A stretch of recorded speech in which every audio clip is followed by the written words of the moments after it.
Вітаю, друзі! Хоча новини такі, які не тішуть. Російські окупаційні війська мають просування в Покровському районі до Донецької області. Про це повідомляє Deep State і повідомляє, що мапа оновлено. Ворог просунувся поблизу Гришиного та Новоолександрівки. А військові повідомляють, що ситуація ще гірша, і ворог також має просування в населених пунктах Тарутине та Новодмитрівка на північно-слобожанському напрямку.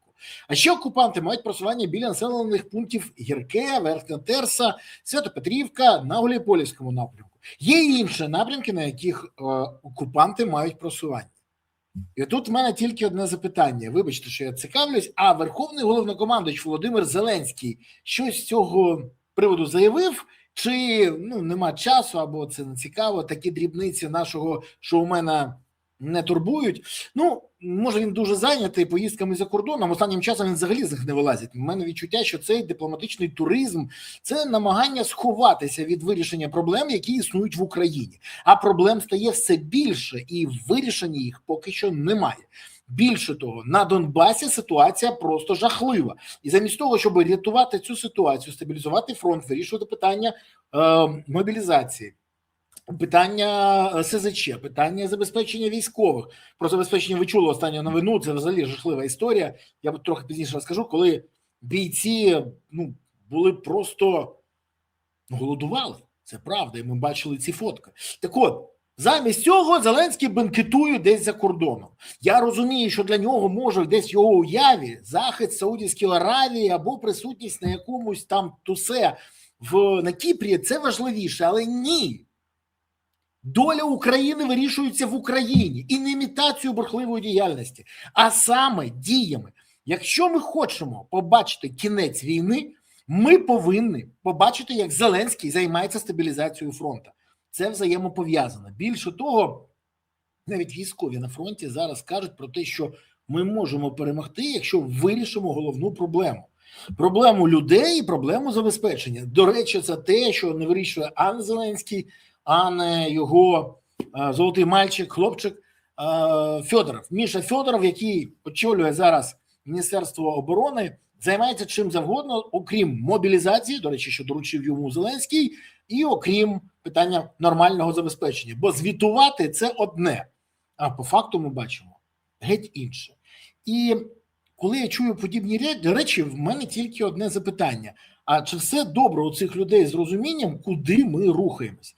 Бо на історії з бійцями 14-ї бригади 2-го бату, про яких знає вся країна, які фактично залишились без питної води, без їжі, без всього. І, давайте відверто, ми були забезпечені всім необхідним, ми змогли досягнути результату, щоб їм все дали тільки через розголос. Мені цікаво, до речі, а нашого президента, він же Верховний Головнокомандувач, і Мішу Федорова, він же міністр оборони, готують так само, як цих хлопців, які були на цих позиціях. Бо щось мені здається, що це різні речі. І щось мені здається, що якщо би Зеленського так годували, то геть інший був би підхід до вирішення проблем. Бо для нього комфорт в його особистих умовах надважливий. Але, повертаючись до військових, дивіться, що каже, наприклад, Юрій Бутусов, який сьогодні воює і є командиром підрозділу БПЛА. У нас навіть зараз, каже він, є достатня кількість людей та боєприпасів, щоб надійно зупинити фронт.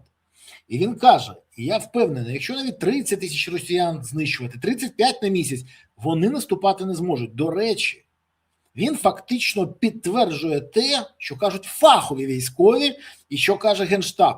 При знищенні від 30-35 тисяч дійсно не зможуть. Але для цього потрібні не лише і впівіхи, для цього потрібні і інші дрони. Для цього потрібні мідлстрайки, для цього потрібно бити по центрам прийняття рішень на фронті, по місцях скупчення ворога, по логістичних хабах. Для цього треба взагалі змінити концепцію. Тут же Верховний Головнокомандувач не може це зробити, бо він зараз мандрує. І для нього поїздка в Саудівську Аравію важливіша, ніж те, що відбувається. Він колись довів, що Курщина йому була важливіша, ніж стримати наступ на Донбасі. І до чого це призвело? Всі ж пам'ятають. Так от, що каже ще Юрій Бутусов? Будь-які серйозні наступи неможливі при знищенні, як оголосив міністр Федоров. 50 тисяч окупантів на місяць, якщо так організувати, змінити нашу армію для того, щоб вона могла це зробити, 50 тисяч на місяць – це реально. І правильно він каже, ніякі, в принципі, активні дії ворога не зможуть чинити, причому вони не зможуть ні наступати, ні навіть оборонятися з такими втратами. І тоді це стабілізує фронт. А це примусить Путіна сприйняти переговори як реальний кінець війни. Він вимушений буде заходити в реальні переговори. Але, схоже, Зеленському це не потрібно, бо він програє. В разі, якщо війна закінчується і проводяться вибори. І це єдиний логічний висновок, який я можу зробити. Чому Зеленський не стабілізує фронт? Бо воно йому як чорту ладан. Йому це не потрібно, бо інакше б він це зробив. Всі кажуть про це. Генерали кажуть, лейтенанти, солдати. Навіть кажуть, що зробити, а Верховний Головнокомандувач ігнорує разом з його оточенням. І в цей же момент у нас просто страшна ситуація в питанні корупції. Просто неймовірна. Ну, якщо ви за останній час подивитесь, що відбувається, за останні дні відчуття, що це якийсь треш. У родини та близьких нового голови СБУ Харківщини Дениса Лутія знайшли майна на $1 мільйон. Це повідомляє Бігус.Інфо. За даними журналістів, жоден з членів родини Лутія ніколи займався і займається бізнесом, але знайшли вже на $1 мільйон. За даними журналіста Слідство.Інфо, у двох колишніх військових ТЦК Аркадія і Богдана Васькевичів знайшлись в Одесі 3 квартири, 6 автівок, 2 паркомісця, також біля моря, загальна вартість яких може сягати біля 50 мільйонів гривень. Ще раз, 50 мільйонів гривень. При тому житло та більшість автівок, які згадуються в розслідуванні ДБР, згідно з яким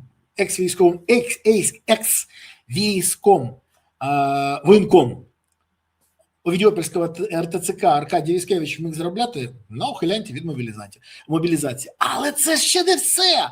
САП і НАБУ викрила суддю на незаконному збагаченні та недекларуванні майна. Було встановлено, що протягом 20-23 років суддя набув власності елітну нерухомість в місті Київ, квартиру та паркомісця загальною вартістю 16,7 мільйонів гривень. І щоб приховати статки, суддя зареєстрував ці активи на свою тещу. СБУ, Нацполіція та Офіс Генпрокурора викрили депутата Полтавської міськради на законному збагаченні та понад 340 мільйонів гривень. 340 мільйонів гривень. І це з'ясувалося не все, а ще нові приховані гроші, які він приховав. Це Олександр Калуцький, депутат Полтавської міськради, який був обраний від партії «За майбутнє». За чиє майбутнє він відпрацював, всі розуміють. Але це останні новини. От мене запитання тільки одне, напишіть про це в коментарях. Ці люди точно ведуть Україну до перемоги? Бо мені здається навпаки. І от саме тому, що це відбувається, тотальна корупція при мовчазній підтримці Офісу президента і при тому, що Зеленський не займається боротьбою з корупцією, навпаки, заважає, при тому, що не займається мобілізацією і не займаються вирішенням питання СЗЧ, при тому, що не займаються забезпеченням військовослужбовців, у нас постійно якісь проблеми, при всьому цьому Україна стоїть. А якщо б займалися, то ми б вже гнали би окупанти до Москви. І це не перебільшення, бо це реальна ситуація. Ворог не може нас здолати, а наша влада не хоче стабілізувати фронт. І знаєте, відверто, коли я чую заяви очільника Офісу президента Кирила Буданова про те, що щодо Донбасу є певні рішення, які нас влаштує, жодного міліметру землі ми не дамо, в мене питання. Так нас це влаштовує. Але ж це не влаштовує Росію, значить ніяк не наближає кінець війни. Тож, якщо вас не влаштовує будь-який варіант, окрім таких, як потрібен Україні, стабілізуйте фронт. І все. І питання вирішене. Але щось не бачимо ми стабілізації, а новини геть не тішать. І це для розуміння, що відбувається. Бо на словах вони розповідають все дуже красиво. Але факти говорять про те, що відбувається справді. Висновки робіть самостійно. І вимагайте від Зеленського стабілізації фронту. Бо це дійсно допоможе заморозити війну по лінії ЛБЗ і перейти до змін в країні. від влади до всього іншого. Але зразу скажу, Володимир Олександрович цього дуже не хоче. Але ж це не йому, це нам потрібно. Тому гуртуємося всі разом навколо інтересів ЗСУ, бо тільки ЗСУ забезпечує майбутнє України. Донатимо на ЗСУ, приєднуємо ЗСУ, допомагаємо ЗСУ. І тоді, об'єднавшись навколо інтересів ЗСУ, ми дійсно робимо все для того, щоб у України сталося гідне майбутнє. Тому гуртуємося в цьому напрямку і вимагаємо від Зеленського стабілізації фронту. От тоді все буде справді Україна. Дякую вам, па-па.